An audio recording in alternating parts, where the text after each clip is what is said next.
Bom, enfim, ontem o presidente Bolsonaro fez sua estreia em eventos internacionais. Vou fazer aqui um comentário, não tem nenhuma importância, nesse detalhezinho, mas é o seguinte, ele não é um orador, assim, né? Ele não é se você fosse escolher qualidades ali da figura pública e tal, ele é um orador modesto, para não dizer ruim, ele tem dificuldade, assim, no improviso e tal. Ele é bom quando ele está solto no pasto, né? Bom de comunicação. Ele mostrou isso na campanha, em outras ocasiões. Ele é bom de conversa, bom de entrevistas e tal. Ele sabe se expressar com liberdade, de forma muito própria, né? Muito característica, tem uma linguagem muito própria e homens públicos, enfim, a linguagem é fundamental, a comunicação é fundamental, né? Não precisa haver domínio clássico da língua e tal. Lula não o tinha e também era um bom comunicador. O Bolsonaro é um bom comunicador quando está fora do protocolo, mas dentro do protocolo ele é um orador desastroso, né? Eu fiquei com aquela angústia ontem acompanhando a leitura do discurso dele em Davos ontem, muito travada e tal. Ele foi melhor na entrevista com o fundador do Fórum Econômico Mundial. Depois vejam que ele improvisou mais, falou e tal. Fecho parênteses para essa observação irrelevante, do que ele falou ali num discurso até mais curto do que muita gente imaginava. Sabia-se que seria por ele próprio um discurso bastante curto, objetivo, como ele dissera na véspera, mas acabou sendo ainda menorzinho, né? Durou algo como 6 minutos, um pouco mais do que isso, né? E quanto ao conteúdo, sinalizou coisas que, no meu modesto entendimento, tem muito mais recados dirigidos à própria opinião pública brasileira e à realidade interna do país do que propriamente aos investidores internacionais que formalmente pretendeu sensibilizar com suas promessas. E por que eu digo que isso tem mais a ver com a gente do que com o mercado internacional, que é o que está de olho em Davos normalmente? Porque as coisas centrais que Bolsonaro falou dizem respeito a uma pauta que nos aflige muito mais de perto do que a estes estrangeiros que possam estar olhando para o Brasil com intenções variadas. Que pauta é essa, né? Ele falou das reformas, reformas estas que são fundamentais para nós, né? Estão colocadas aí como essenciais para que o Estado se torne um pouco mais líquido, menos insolvente, né?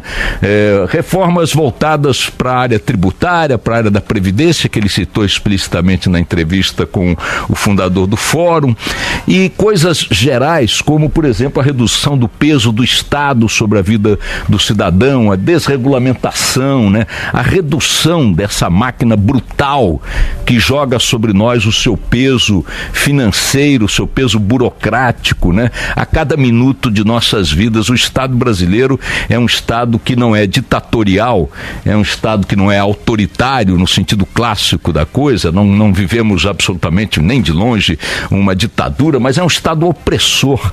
O Estado brasileiro oprime o brasileiro o tempo todo com uma quantidade monumental, intragável de regras, controles, interferências, vigilâncias e opressão, não sei o que e tal, e impostos, né? Imposto, tarifa, taxa, cobrança, placa e renovação, não sei de que, cartório. Esse Estadão, esse monstro gigantesco, oneroso, ineficiente, corrupto, perdulário, ele é o grande inimigo da sociedade brasileira. Ele é o grande inimigo do nosso dia a dia. Ele é que precisa ser enfrentado de maneira vigorosa, não por um governo ou um presidente, mas pela sociedade e por quem ela resolva colocar na gestão do país a cada 4 anos. É fundamental que o Estado brasileiro seja revisto, recolocado numa dimensão e num papel contemporâneos, adequados ao mundo que está aí construído à nossa volta, né? O Estado brasileiro é um grande adversário da sociedade brasileira porque ele muito mais atrapalha do que ajuda, muito mais contraria do que endossa, do que compartilha, né? Muito mais bate de frente do que se associa ao cidadão. O cidadão é visto pelo Estado brasileiro como um inimigo potencial, como alguém a ser controlado, vigiado, tutelado, regulado, oprimido. E isso, neste sentido, eu colhi do discurso de Bolsonaro não nada novo, porque não é a primeira vez que ele faz esse tipo de colocação, já as fez em várias ocasiões, mas tê-lo feito num fórum internacional, embora com o objetivo, repito, de atingir a um público externo, para mim foi um discurso muito mais importante para aqui para dentro, porque trata, repito, de coisas que nos dizem respeito. Estou pouco, não pouco, eu diria, é uma leviandade dizer isso que eu ia dizer, mas não é que eu esteja pouco preocupado com a atração de investidores internacionais ou com a visão que o chamado mercado global passe a ter do Brasil de hoje e de amanhã.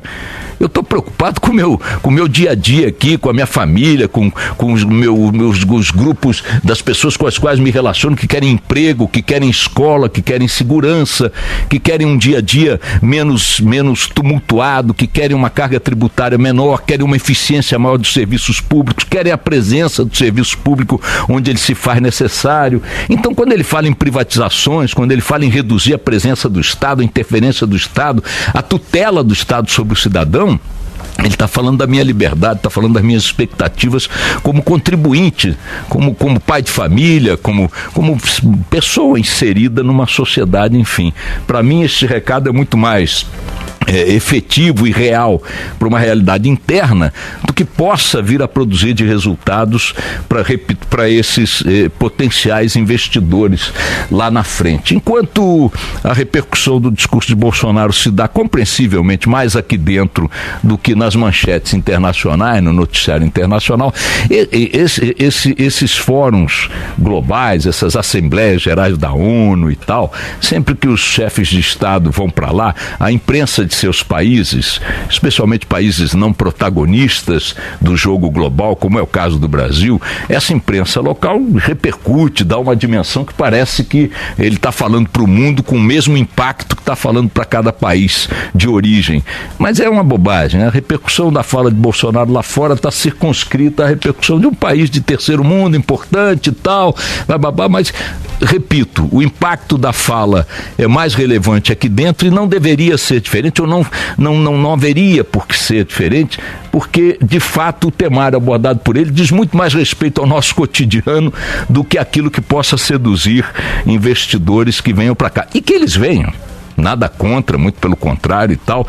E, de fato, essas medidas também favorecem a atração de capitais e de investidores externos aqui. Mas, repito, a pauta abordada por ele é a pauta do nosso cotidiano. E olhar para dentro, pegar o discurso e olhar para dentro. O que ele falou ontem é importante, na essência, pelo que interfere na nossa vida, independente de virem para cá os investidores ou não. Se vierem, ótimo. Mas se não vierem estas reformas e estas mudanças e esta filosofia de gestão for implementada, de fato a gente tende a ter uma melhora na vida nacional pela simples redução, repito, do grande elemento opressor que é o Estado brasileiro. Este gigante, caro, dispendioso, pesado, que está baseado em uma grande mesa apoiada em 4 pernas, em 4 patas, é um monstro apoiado em 4 patas.